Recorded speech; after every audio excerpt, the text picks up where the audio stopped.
નમસ્કાર મિત્રો, હું રાજેશ ભાસ્કર આપ સૌનું યુટ્યુબમાં આપણી આ ચેનલ પર સ્વાગત કરું છું. મિત્રો, આજે આપણે તારીખ 13 ફેબ્રુઆરી 2024ના કેટલાક મોસ્ટ ઇમ્પોર્ટન્ટ કરંટ અફેર અને અગાઉની પરીક્ષામાં પૂછાયેલા કેટલાક ઇમ્પોર્ટન્ટ પ્રશ્નો વિશે ડિટેલમાં ચર્ચા કરીશું, જે આપને આવનારી પરીક્ષા માટે ખૂબ જ ઉપયોગી સાબિત થશે. તો મિત્રો, આપ આ ચર્ચા સાથે જોડાઈ રહેજો અને વિડીયોને પહેલેથી લઈને છેલ્લે સુધી પૂરેપૂરો જોવાનો આગ્રહ રાખજો. તો ચલો મિત્રો, શરૂ કરીએ. શરૂઆત કરતાં પહેલાં જણાવી દઉં કે જો તમારે આપણી આ યુટ્યુબ ચેનલને સબસ્ક્રાઈબ કરવાની બાકી હોય તો ચેનલને સબસ્ક્રાઈબ કરજો, નોટિફિકેશન બેલ આઇકોનને પ્રેસ કરીને, અને જો તમને વિડીયો પસંદ આવે તો વિડીયોને લાઇક કરજો અને તમારા જેટલા પણ મિત્રો છે એ બધા મિત્રો જોડે આ વિડીયોની લિંકને શેર કરજો. તો શરૂઆત કરીએ આજના આપણા સેશનની.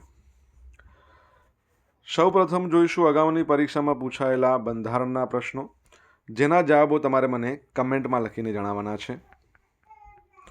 વિડીયોના લાસ્ટમાં જ્યારે હું તમને આ દરેક પ્રશ્નના જવાબ જણાવું ત્યારે તમારે ચેક કરવાનું છે કે તમે આપેલા પ્રશ્નના જવાબમાંથી કેટલા પ્રશ્નોના જવાબ સાચા છે. ત્યારબાદ તમારે શું કરવાનું છે, તમારા જેટલા પણ પ્રશ્નો જવાબ સાચા પડ્યા છે એ પણ કમેન્ટમાં લખીને જણાવવાનું છે. જેમ કે 10 પ્રશ્નો છે એમાંથી 8 પ્રશ્નો સાચા છે. આ ડેઇલી જીકે ટેસ્ટમાં આપણે 10 પ્રશ્નો પૂછીએ છીએ, જેમાંથી 5 પ્રશ્નો બંધારણના હોય છે, બાકીના જે 5 પ્રશ્નો છે એ ભૂગોળના. તો તમે તમારા આન્સર આપવાની છે કમેન્ટ બોક્સમાં, અને હું આજના કરંટ અફેરનો પ્રથમ પ્રશ્ન છે એની શરૂઆત કરું છું. આજનો પ્રથમ પ્રશ્ન છે કે તાજેતરમાં નીતિ આયોગની આર્થિક પરિવર્તન લાવવાની જે મહત્વાકાંક્ષી પહેલ છે એ પહેલમાં ગુજરાતના કયા શહેરનો સમાવેશ કરવામાં આવ્યો છે? તો જવાબ આવશે સુરતનો સમાવેશ કર્યો છે. ઓકે, તો આ જે આર્થિક પરિવર્તન લાવવાની જે મહત્વાકાંક્ષી પહેલ છે એમાં ટોટલ તમે જોશો તો મુંબઈ, સુરત, વારાણસી અને વાઇઝેગ એટલે વિશાખાપટ્ટનમ, ટોટલ 4 શહેરોનો સમાવેશ છે. આપણા ગુજરાતમાંથી સુરતની વાત છે. તો નીતિ આયોગના જે CEO છે જેમનું નામ છે BVR સુબ્રમણ્યમ, એમના નેતૃત્વ હેઠળ 4 મુખ્ય શહેરો છે મુંબઈ, સુરત, વારાણસી અને વાઇઝાગ તમે કહી શકો, એટલે કે વિશાખાપટ્ટનમ. એમાં આર્થિક પરિવર્તન લાવવાની મહત્વાકાંક્ષી પહેલનું તેઓ નેતૃત્વ કરી રહ્યા છે. આ પહેલનો હેતુ એવો છે કે 2047 સુધીમાં ભારતને વિકસિત અર્થતંત્ર બનાવવા તરફ આગળ વધારવાનું છે. નીતિ આયોગે તેમના આર્થિક પરિવર્તન પર ધ્યાન કેન્દ્રિત કરીને મુંબઈ, સુરત, વારાણસી અને વાઇઝાગ માટે વ્યાપક આર્થિક યોજનાઓ વિકસાવી છે. 2047 સુધીમાં $30 ટ્રિલિયનની GDP સાથે ભારતને વિકસિત અર્થતંત્રનો દરજ્જો હાંસલ કરવાનો લક્ષ્યાંક રાખીને એક વિઝન ડોક્યુમેન્ટ ચાલી રહ્યું છે. નીતિ આયોગને વિકસિત ભારત એટ 2047 એના માટે એકીકૃત યોજનાના જે ક્ષેત્રીય વિષયો છે એનું વિઝનને એકીકૃત કરવાનું કામ સોંપવામાં આવ્યું છે. આ યોજના છે ને એ આર્થિક વૃદ્ધિ, સામાજિક પ્રગતિ, પર્યાવરણીય ટકાઉપણું અને અસરકારક શાસન સહિતના બહુપક્ષીય વિકાસ લક્ષ્યો બધાને આ સમાવે છે. નીતિ આયોગની વાત કરીએ. નીતિ આયોગની સ્થાપના 1 જાન્યુઆરી 2015માં. પહેલાં તે આયોજન પંચ તરીકે ઓળખાતું હતું. એના અધ્યક્ષ હંમેશા વડાપ્રધાન હોય. હાલમાં છે શ્રી નરેન્દ્ર મોદી. તમારા માટે એક પ્રશ્ન છે, નીતિ આયોગ છે એના ઉપાધ્યક્ષ કોણ છે? સુરતની આપણે વાત કરીએ છીએ, તમને ખબર છે કે સુરત છે એને આપણે ગુજરાતની આર્થિક રાજધાની કહેવાય છે. સુરત છે એને ડાયમંડ સિટી કહેવાય છે. તમને ખ્યાલ છે ને કે સ્વચ્છતા સર્વેક્ષણ આવ્યું હતું, એમાં સુરત અને ઇન્દોર બંને સંયુક્ત રીતે નંબર 1 પર હતા. બુલેટ ટ્રેન જે અમદાવાદથી, એટલે કે અમદાવાદથી મુંબઈ કહો અથવા મુંબઈથી અમદાવાદ જે ચાલવાની છે, આ બુલેટ ટ્રેન છે એનું પ્રથમ સ્ટેશન પણ સુરત બન્યું છે. ગુજરાતમાં નહીં પરંતુ સમગ્ર ભારતની અંદર પ્રથમ સ્ટીલ સ્લેગ રોડ એ પણ સુરતના હજીરામાં બન્યો છે. ચલો, તમારા માટે એક પ્રશ્ન છે કે ભારતનો પ્રથમ સ્ટીલ સ્લેગ હાઈવે ક્યાં બન્યો છે? હાઈવે, રોડ નહીં, હાઈવે. બરાબર છે. બે રાજ્યો અથવા તો બે મોટા મોટા શહેરોને જોડતો હોય. આ ઉપરાંત તમને ખબર છે વિશ્વની સૌથી મોટી ઓફિસ બિલ્ડિંગ જેનું નામ ડાયમંડ બુર્સ છે એ પણ સુરતમાં. અને સુરતની અંદર સેકન્ડ નંબરનું ઇન્ટરનેશનલ એરપોર્ટ બન્યું છે આપણા ગુજરાતનું, એ પણ યાદ રાખજો. દર વર્ષે વિશ્વ રેડિયો દિવસ ક્યારે મનાવવામાં આવે છે? તો આજનો દિવસ છે એટલે કે 13મી ફેબ્રુઆરી વિશ્વ રેડિયો દિવસ. રેડિયો એ શિક્ષણ અને માહિતી પ્રદાન કરવા માટેનું એક અગત્યનું માધ્યમ છે અને આ દિવસની ઉજવણીનો મુખ્ય હેતુ એવો જ છે કે મીડિયામાં રેડિયોના મહત્વ વિશે જાગૃતિ લાવવાની છે. યુનેસ્કો દ્વારા 2011માં જાહેર કરાયો હતો આ રેડિયો દિવસ અને સૌપ્રથમ 2012માં સંયુક્ત રાષ્ટ્ર મહાસભા દ્વારા આંતરરાષ્ટ્રીય દિવસ તરીકે અપનાવવામાં આવ્યો હતો. આ વિશ્વ રેડિયો દિવસ માધ્યમની શક્તિ અને પ્રેક્ષકો સુધી પહોંચવાની એની ક્ષમતાની ઉજવણી કરે છે. 13 ફેબ્રુઆરીએ વિશ્વ રેડિયો દિવસની 13મી આવૃત્તિ છે. એની થીમ છે radio a century informing, entertaining અને એજ્યુકેટિંગ. આ છે radio a century informing, entertaining and educating. માહિતી આપે છે 100 વર્ષથી, મનોરંજન કરે છે અને શિક્ષણ આપે છે એવું આપણે કહી શકાય. રેડિયોની શોધ કોણે કરી હતી? તમારે જણાવવાનું છે કમેન્ટમાં લખીને. સરોજિની નાયડુ, એમનું સન્માન કરવા માટે ભારત દર વર્ષે 13મી ફેબ્રુઆરી એમની જન્મ જયંતિને રાષ્ટ્રીય મહિલા દિવસ તરીકે ઉજવે છે. સરોજિની નાયડુના જન્મદિવસ પર તેમનો વાત કરીએ તો એમનો જન્મ ક્યારે થયો હતો? તો હૈદરાબાદમાં 13 ફેબ્રુઆરી 1879માં. તેઓ એક સક્રિય ભારતીય સ્વતંત્રતા ચળવળના નેતા હતા અને તેમના સાહિત્યિક કાર્યો માટે પણ જાણીતા હતા. ખાસ કરીને દેશભક્તિ, રોમેન્ટિકવાદ અને ગીત જેવા વિષયો સાથે એમની કવિતાઓ માટે, જેના માટે તેમને મહાત્મા ગાંધી દ્વારા ભારતના કોકિલા કહેવામાં આવ્યા છે. તેઓએ હંમેશા મહિલાઓના સશક્તિકરણ માટે ઊભા રહ્યા હતા. તો યાદ રાખજો. આંતરરાષ્ટ્રીય મહિલા દિવસ તમને ખબર છે ને ક્યારે મનાવવામાં આવે છે? 8મી માર્ચના રોજ. 17નો જાદુ, 4નો જાદુ, નીતિ આયોગ, RBI, આ બધા શોર્ટ્સ છે. તમારે જે તે જોવાના બાકી હોય જોઈ લેજો. પસંદ આવે તો લાઇક કરજો, તમારા મિત્રો જોડે શેર કરજો. આપણી આ યુટ્યુબ ચેનલને જો હજુ પણ સબસ્ક્રાઈબ ના કરી હોય તો રાસાની જુઓ છો, ફટાફટ સબસ્ક્રાઈબ કરો, નોટિફિકેશન બેલ આઇકોનને પ્રેસ કરીને. બિમસ્ટેક એક્વેટિક્સ ચેમ્પિયનશિપ 2024, તમને ખબર છે આનું આયોજન થયું છે નવી દિલ્હીમાં, doctor Shyama Prasad Mukherjee swimming pool complex. યાદ રાખજો, આ પ્રથમ સ્પોર્ટ્સ ઇવેન્ટ છે જે બિમસ્ટેક ફ્રેમવર્ક અંદર આયોજિત થઈ હોય. 20 વર્ષથી ઓછી વયના વર્ગના જે પણ લોકો છે એમના માટે સ્વિમિંગ, વોટર પોલો, ડાઇવિંગ ઇવેન્ટ આ યોજવામાં આવી હતી. હવે સારી બાબત એ છે ભારત આમાં નંબર 1 રહ્યું છે. ભારતને 19 ગોલ્ડ આવ્યા છે, 27 સિલ્વર અને 8 બ્રોન્ઝ આવ્યા છે. બિમસ્ટેકની વાત કરીએ તો એક્વેટિક ચેમ્પિયનશિપ 2024માં ગુજરાતી સ્વિમર જેમનું નામ વેનિકા પરીખ છે અને દેવાંશ પરમાર, એમણે શાનદાર પ્રદર્શન કર્યું છે. વેનિકાએ 16 મીટર બેક સ્ટ્રોકમાં એક ગોલ્ડ જીત્યો, 50 મીટરની અંદર બ્રોન્ઝ જીત્યો, 4x100ની અંદર સિલ્વર, એટલે 3 મેડલ લાવ્યા. ગુજરાતના દેવાંશ પરમાર 200 મીટરમાં બેક સ્ટ્રોકની અંદર સિલ્વર જીત્યા, 400 મીટર ફ્રી સ્ટાઇલમાં એમણે સિલ્વર જીત્યા. બિમસ્ટેકની આપણે વાત કરીએ, બરાબર છે, તો બિમસ્ટેક છે એની સ્થાપના 1997માં થઈ હતી. તેમાં 7 દેશો છે. એના માટે મેં એક ટ્રીક બનાવી હતી, તમને ખબર હોય તો, કે BB IM Shri NT. B એટલે બાંગ્લાદેશ, B એટલે ભૂટાન, I એટલે ઇન્ડિયા, M એટલે મ્યાનમાર, શ્રી એટલે શ્રીલંકા, N એટલે નેપાળ, T એટલે થાઈલેન્ડ. એના જે અધ્યક્ષ છે એમનું નામ પણ IM પાંડે, ઇન્દ્રમણી પાંડે છે. અત્યારે અધ્યક્ષતા છે થાઈલેન્ડ જોડે. તમારે જણાવવાનું બિમસ્ટેકનું હેડક્વાર્ટર ક્યાં આવેલું છે, કમેન્ટમાં લખો. મિત્રો, વિડીયો પસંદ આવ્યો હોય, ભણવાની મજા આવી હોય તો વિડીયોને લાઇક અને શેર કરજો. આપણી બંને યુટ્યુબ ચેનલ છે રાજેશ ભાસ્કર 2 ને સબસ્ક્રાઈબ કરજો, નોટિફિકેશન બેલ આઇકોનને પ્રેસ કરીને. અને તમારે ડેલી કરંટ અફેરની PDF જોઈતી હોય તો ટેલિગ્રામ ચેનલને જોઈન કરજો, જેની લિંક વિડીયોની ડિસ્ક્રિપ્શનમાં છે. અહીંયા તમને ડેલી કરંટ અફેરની PDF મળશે, સાથે સાથે પોલ્સ પણ રમવા મળશે અને આ પોલ્સમાંથી ઘણા પ્રશ્નો પરીક્ષામાં પૂછાયેલા છે, એ યાદ રાખજો હંમેશા. તાજેતરમાં અંડર-19 વર્લ્ડ કપ 2024નું આયોજન કયા દેશમાં કરવામાં આવ્યું? એ યાદ રાખજો. મેન્સ વર્લ્ડ કપની વાત ચાલે છે, તો જવાબ આવશે દક્ષિણ આફ્રિકામાં આનું આયોજન કરવામાં આવ્યું અને એમાં વિજેતા રહ્યું છે ઓસ્ટ્રેલિયા. ઓસ્ટ્રેલિયા અંડર-19 એની ટીમ છે, એણે અંડર-19 વર્લ્ડ કપ 2024ની ફાઇનલમાં 79 રનથી જીત્યું. ભારત સામે એની જોરદાર જીત કહી શકાય. અંડર-19 ક્રિકેટમાં એનું 4થું વર્લ્ડ કપ ટાઇટલ છે. સૌથી વધારે અંડર-19 વર્લ્ડ કપમાં ટાઇટલ કોની જોડે છે? ભારત જોડે. ભારત જોડે 5 ટાઇટલ, જો આ જીતી ગયા હોત તો 6ઠ્ઠું થઈ જાત. ઓસ્ટ્રેલિયા 2002, 10, 2020 અને અત્યારે 2024માં. સંસ્કરણ કેટલામાં નંબરનું? 15મા નંબરનું. તમને ખબર છે કે વર્લ્ડ કપ એ પણ ઓડીઆઈ, એ પણ મેન્સ, જેનું આયોજન આપણા ઇન્ડિયામાં થયું હતું. ફાઇનલ તો અમદાવાદમાં યોજાઈ હતી.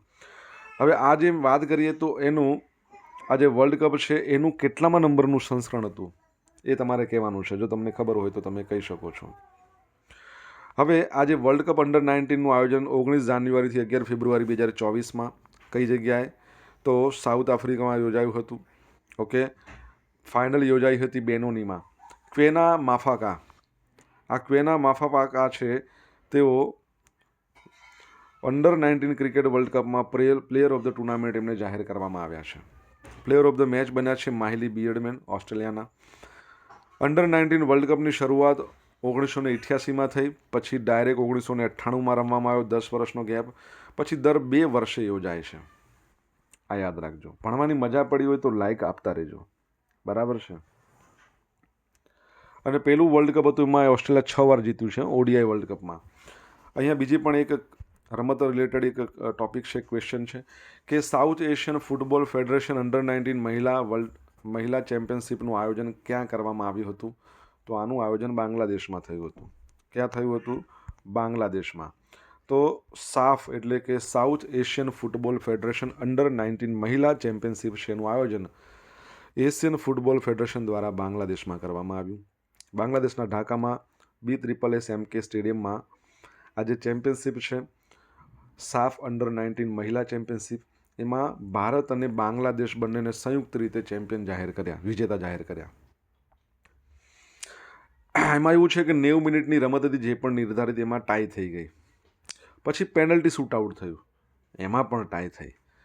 ભારતને બાંગ્લાદેશ સામે સાફ અંડર 19 મહિલા ફૂટબોલ ફાઇનલની અંદર સિક્કો ઉછાળીને પછી વિજેતા જાહેર કર્યું. સિક્કો ઉછાળો ને એમાં ભારત જીતી ગયું. તો બાંગ્લાદેશવાળા કે એમ ના ચાલે, કે બંનેમાં આપણે ટાઈ થયા છે તો પછી આમાં સિક્કો ઉછાળીને કઈ રીતે તમે વિજેતા રહો? એટલે વિવાદ થયો. એટલે અધિકારીઓ કહ્યું કે ભાઈ બંનેને સંયુક્ત વિજેતા આપણે કહી દઈએ. આવી જ વસ્તુ થવી જોઈતી હતી 2019ના વર્લ્ડ કપમાં, જ્યારે ઓસ્ટ્રેલિયા અને ન્યૂઝીલેન્ડની મેચ હતી, જ્યારે નિર્ધારિત 50 ઓવરમાં બંનેના સરખા રન થયા. ત્યારબાદ એમને ફરીથી, તમને ખબર છે, સુપર ઓવરની અંદર પણ કહી શકીએ કે બંનેના સરખા રીતે રન થયા. તો બંનેને સંયુક્ત વિજેતા જાહેર કરી શકાય એવું હતું, પરંતુ બાઉન્ડ્રીના હિસાબથી ઇંગ્લેન્ડને વિજેતા જાહેર કર્યું. ઇંગ્લેન્ડ અને ન્યૂઝીલેન્ડની મેચ હતી, આ યાદ રાખજો. હવે સાફ મહિલાના ઇતિહાસની વાત કરીએ, સ્પર્ધાની ઇતિહાસની વાત કરીએ. ભારતનું ચોથું વૈજૂત ખિતાબ છે, બાંગ્લાદેશ ની ધરતી પર પ્રથમ છે. ભારતીય ટીમના કેપ્ટન હતા નીતુ લિંડા, ગોલકીપર હતા અનિકા દેવી સરુબમ, એ યાદ રાખજો. ફૂટબોલ પરથી તમારા માટે પ્રશ્ન, ફિફા વર્લ્ડ કપ 2026નું આયોજન કયા દેશમાં કરવામાં આવશે? કમેન્ટમાં લખો. Asian development bank. ભારતના કન્ટ્રી ડિરેક્ટર કોણ બન્યા છે? મિયો આકા. કોણ બન્યા છે? મિયો આકા. તો તેઓ ટેકિયો કોનેશીનું સ્થાન લેશે. ટેકો કોનેશી મનીલા હેડક્વાર્ટરમાં દક્ષિણ એશિયાના ADB ડાયરેક્ટર જનરલ તરીકે બઢતી આપવામાં આવી છે. એશિયન ડેવલપમેન્ટ બેંક ADB પ્રાદેશિક વિકાસ બેંક છે. 19 ડિસેમ્બર 1966માં સ્થાપના. હેડક્વાર્ટર ફિલિપાઇન્સના માન્ડલુયોગમાં છે અને એના અધ્યક્ષનું નામ તમારે કમેન્ટમાં લખીને જણાવવાનું છે. સોશિયલ મીડિયાના માધ્યમથી મારી જોડે કનેક્ટ રહી શકો છો. મારું ઇન્સ્ટા ID rajesh.i.bhaskar છે. મારું ફેસબુક ID છે RI.Bhaskar અને મારું ટેલિગ્રામ ID છે, એટલે કે ટેલિગ્રામ ચેનલ આપણી રાજેશ ભાસ્કર છે. અહીંયા તમને ટેલિગ્રામ ચેનલ પર ડેલી કરંટ અફેરની PDF મળે, પોલ્સ મળે. અને જો તમને ભણવાની મજા આવી હોય તો વિડીયોને એક લાઇક તો આપો. મને આ એક લાઇક મળે કે ના મળે, તમારા તરફથી એક જ લાઇક જોઈએ છે. તમારા મિત્રો જોડે એને શેર કરો. અને આપણી આ યુટ્યુબ ચેનલને જો સબસ્ક્રાઈબ હજુ પણ ના કરી હોય તો ફટાફટ સબસ્ક્રાઈબ કરો, નોટિફિકેશન બેલ આઇકોનને પ્રેસ કરીને. તાજેતરમાં કેટલા ભૂતપૂર્વ ભારતીય નૌકાદળના કર્મચારીઓ જેમને શરૂઆતમાં કતારમાં મૃત્યુદંડની સજા ફટકારવામાં આવી હતી એમને મુક્ત કરવામાં આવ્યા છે? જવાબ આવશે 8. અને આ પ્રશ્ન પરીક્ષામાં ઓલરેડી પૂછાઈ ગયેલો છે, હજુ પણ પૂછાઈ શકે છે, 100% પૂછાઈ શકે છે. તો ભારત માટે તો એક મહત્વપૂર્ણ રાજદ્વારી કુશળતા, એક સફળતા સરસ કહી શકાય. ભારત માટે તો ગર્વની બાબત છે અને વિશ્વમાં નોંધવા જેવી બાબત કહેવાય કે 8 ભૂતપૂર્વ ભારતીય નૌકાદળના કર્મચારીઓ જેમને શરૂઆતમાં કતારની અંદર મૃત્યુદંડની સજા ફટકારવામાં આવી હતી એમને મુક્ત કરવામાં આવ્યા છે. Al Dahra global technologies and consultancy services એની સાથે કામ કરનારા ભૂતપૂર્વ ભારતીય નૌસૈનિક એમને ભ્રષ્ટાચાર અને જાસૂસીના કેસમાં કથિત સંડોવણી બદલ ધરપકડ કરવામાં આવી હતી. હવે યાદ રાખજો, જે 8ને મુક્ત કરવામાં આવ્યા ને એમાં 7 તો ભારત પાછા આવી ગયા છે. શું થયું છે? 7 તો પાછા ભારત આવી પણ ગયા છે. ભારત સરકારે આમની જો વાત થઈ, આ એકચ્યુઅલી વૈશ્વિક સ્તરે મુદ્દો ઉછળ્યો. ભારત સરકારે આ બાબતને ગંભીરતાથી લીધી કે ભાઈ અમને ફાંસીની સજા આપવામાં આવશે. એટલે કતાર સાથે વાતચીત કર્યા બાદ એમને કાયદાકીય મદદ આપવામાં આવી. 26 ઓક્ટોબરના રોજ, ભૂતકાળની વાત કરું છું, 26 ઓક્ટોબરના રોજ કતારની કોર્ટે અને ઓગસ્ટ 2022માં ધરપકડ કરાયેલા હતા 8 ભારતીય નાગરિકોને મૃત્યુદંડની સજા ફટકારી હતી. હવે કતારનું જે પ્રશાસન છે અથવા તો ભારત સરકાર, આ બંનેમાંથી કોઈએ પણ આ અધિકારીઓ સામેના આરોપોને જાહેર કર્યા નથી. હવે આ 8 ભૂતપૂર્વ ભારતીય નૌકાદળના કર્મચારીઓ કયા કયા હતા? Captain Navtej Singh Gill, captain Saurabh Varishth, commander Purnendra Trivedi, captain Birendra Kumar Verma, commander Sugunakar Pakala, commander Sanjeev Gupta, commander Amit Nagpal અને નાવિક રાગેશ. કતારની અંદર Al Dahra technology global technology and કન્સલ્ટન્સીની અંદર તેઓ કામ કરતા હતા. આ કંપની એક સર્વિસીસ અને સંરક્ષણ સેવાઓ પ્રદાન કરતી કંપની. આ યાદ રાખજો. નૌકાદળના કર્મચારીઓ એટલે તમને ખબર છે ને, નૌસેના ચીફ જેમને એડમિરલ કહેવાય, આર હરિકુમાર છે, અને વાઇસ ચીફ છે એ વાઇસ એડમિરલ. શું નામ છે એમનું? હાલમાં દિનેશ ત્રિપાઠી નવા બન્યા છે. તમારા માટે પ્રશ્ન કે 2024ના વર્ષને ભારતીય નૌકાદળે એક અલગ પ્રકારનો એક દિવસ ઘોષિત કર્યો છે. તમારે કહેવાનું છે શું છે? કમેન્ટમાં લખો જો તમને ખબર હોય તો. તાજેતરમાં દિલ્હી ખાતે ઉત્તર પૂર્વ સંમેલનનું આયોજન કરવામાં આવ્યું. આ સંમેલનનું આયોજન મંત્રાલયે આંબેડકર ઇન્ટરનેશનલ સેન્ટર, નવી દિલ્હી ખાતે ઉત્તર પૂર્વીય ક્ષેત્રનો વિકાસ વિભાગ, ડોનર મંત્રાલય દ્વારા કરવામાં આવ્યું છે. બરાબર છે? ડોનર. ચલો, ડોનરનું ફૂલ ફોર્મ તમને આવડતું હોય તો ઇંગ્લિશમાં લખો. ડોનર તેમજ પ્રવાસન અને સંસ્કૃતિ મંત્રી છે જી કિશન રેડ્ડી, એમણે આ કાર્યક્રમના મુખ્ય અતિથિ હતા. આ સંમેલન દરમિયાન દિલ્હીના દ્વારકામાં ઉત્તર પૂર્વ સાંસ્કૃતિક અને સામાજિક સંસ્થાઓનો શિલાન્યાસ કરવામાં આવ્યો હતો, જેમાં ઓડિટોરિયમ, નોર્થ ઇસ્ટર્ન રિજનને લગતી સામગ્રી ઉપર ધ્યાન કેન્દ્રિત લાઇબ્રેરી કમ રીડિંગ રૂમ, તે પ્રદેશનું પ્રદર્શન કરતી આર્ટ ગેલેરી, એક પ્રદર્શન હોલ, પછી સંશોધન કેન્દ્ર, વેચાણ આઉટલેટ્સ, ગેસ્ટ હાઉસ સહિતની વિવિધ સુવિધાઓ દર્શાવવામાં આવશે. આ ઉપરાંત JNU નવી દિલ્હી ખાતે ઉત્તર પૂર્વ વિદ્યાર્થીઓ છે એમના માટે બરાક હોસ્ટેલનું પણ નિર્માણ કરવામાં આવશે. ડોનરનું ફૂલ ફોર્મ આવડે તો કમેન્ટમાં લખો. હવે જોઈશું અગાઉની પરીક્ષામાં પૂછાયેલા બંધારણના પ્રશ્નો. પહેલો પ્રશ્ન કે પ્રથમ લોકસભાની રચના ક્યારે કરવામાં આવી હતી? 1952માં. નીચેના પૈકી કઈ જોગવાઈઓ હેઠળ GST કાઉન્સિલની રચના કરવામાં આવી? તો 297 માં સુધારો. રાષ્ટ્રપતિ સંસદમાં મહત્તમ કેટલા સભ્યોની નિમણૂક કરી શકે? અત્યારે 12 છે, પહેલાં 14 હતા. મુખ્ય માહિતી કમિશનર અને માહિતી કમિશનરની નિમણૂક કરવા સારું રાષ્ટ્રપતિની ભલામણ કરવા માટેની સમિતિના અધ્યક્ષ કોણ હોય? પ્રાઇમ મિનિસ્ટર હોય. લોકસભાના પ્રથમ સ્પીકર ગણેશ માલવણકર. બરાબર છે. હવે મિત્રો જોઈશું અગાઉની પરીક્ષામાં પૂછાયેલા ભારતની ભૂગોળના પ્રશ્નો. પહેલો પ્રશ્ન, અંબાજી તીર્થધામ કઈ પર્વતમાળામાં આવેલું છે? અરવલ્લીમાં. અને કયા તાલુકામાં આવેલું છે? દાંતા તાલુકામાં, બનાસકાંઠા જિલ્લો. કચ્છ જિલ્લામાં આવેલો પાનદ્રો વિસ્તારમાંથી શું મળી આવે છે? તો લિગ્નાઇટ કોલસો. પાલનપુર નજીક આવેલી દાંતીવાડા ખાતે કઈ નદી પર બંધ બાંધવામાં આવ્યો છે? તો બનાસ. જેસોરની ટેકરીઓ કયા સ્થળોની વચ્ચે આવેલી છે? તો પાલનપુર અને દાંતાની વચ્ચે. એસિડિક જમીનને તટસ્થ કરવા શું ઉમેરવામાં આવે છે? લાઇમ. આ યાદ રાખજો.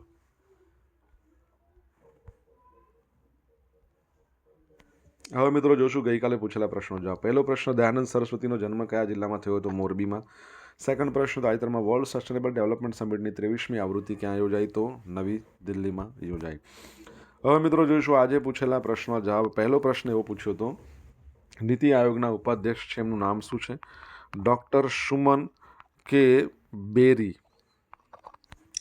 સેકન્ડ પ્રશ્ન શું હતો કે ભારતનો પ્રથમ સ્ટીલ સ્લેગ હાઈવે ક્યાંથી ક્યાં બન્યો છે? તો ગોવા મુંબઈની વચ્ચે છે, એને કહેવાય છે નેશનલ હાઈવે 66. ત્રીજો પ્રશ્ન, રેડિયોના શોધક કોણ? જી માર્કોની. શું આવશે? જી માર્કોની. ચોથો પ્રશ્ન, બિમસ્ટેકનું હેડક્વાર્ટર બાંગ્લાદેશના ઢાકામાં. પાંચમો પ્રશ્ન, world cup ODI world cup જેનું આયોજન ભારતમાં થયું હતું ગયા વર્ષે, એનું 13મા નંબરનું સંસ્કરણ હતું. છઠ્ઠો પ્રશ્ન, ફિફા વર્લ્ડ કપ 2026નું આયોજન ક્યાં ક્યાં થશે? યુએસએ, મેક્સિકો અને કેનેડા. સાતમો પ્રશ્ન, એડીબીના અધ્યક્ષ એશિયન ડેવલપમેન્ટ બેંક, તો શું આવશે? માસાત્સુગુ અસાકાવા. માસાત્સુગુ આવશે, માસાત્સુગુ અસાકાવા. આઠમો પ્રશ્ન, ભારતીય નૌસેનાએ 2024ના વર્ષને નૌકાદળ નાગરિકોના વર્ષ તરીકે ઘોષિત કર્યું છે. નૌકાદળના નાગરિકોના વર્ષ તરીકે. ડોનરનું ફૂલ ફોર્મ શું થાય? Development of north east reason. Donor મંત્રાલયની વાત ચાલે છે. હવે મિત્રો જોશું ગઈકાલના કરંટ અફેરમાંથી પૂછેલા કેટલાક ઇમ્પોર્ટન્ટ પ્રશ્નો જેના જવાબો તમારે મને કમેન્ટમાં લખીને જણાવવાના છે. અને પ્રથમ પ્રશ્ન, તાજેતરમાં કયા રાજ્યમાં મોબાઈલ હેલ્થ પહેલ અને કિલકારી પ્રોગ્રામ વર્ચ્યુઅલ રીતે શરૂ કરવામાં આવ્યો છે? સેકન્ડ પ્રશ્ન, તાજેતરમાં કયા સ્થળે ભારતની પ્રથમ સ્મોલ એનિમલ હોસ્પિટલ બનાવવામાં આવી છે? જો જવાબ આવડતો હોય તો કમેન્ટ બોક્સમાં અવશ્ય લખીને જણાવજો. તો મિત્રો આ હતા આજના દિવસના કેટલાક મોસ્ટ ઇમ્પોર્ટન્ટ કરંટ અફેર. સાથે આપણે જોયા અગાઉની પરીક્ષામાં પૂછાયેલા ઇમ્પોર્ટન્ટ પ્રશ્નો એના જવાબોની સાથે. આશા રાખું બધાને ભણવાની મજા આવી હશે. મજા આવી હોય તો વિડીયોને લાઇક કરજો, તમારા મિત્રો જોડે શેર કરજો. આપણી બંને યુટ્યુબ ચેનલ રાજેશ ભાસ્કર 2ને સબસ્ક્રાઈબ કરજો, નોટિફિકેશન બેલ આઇકોનને પ્રેસ કરીને. તો મિત્રો thank you so much for watching this video. Have a nice day. Jai Hind, જય ભારત.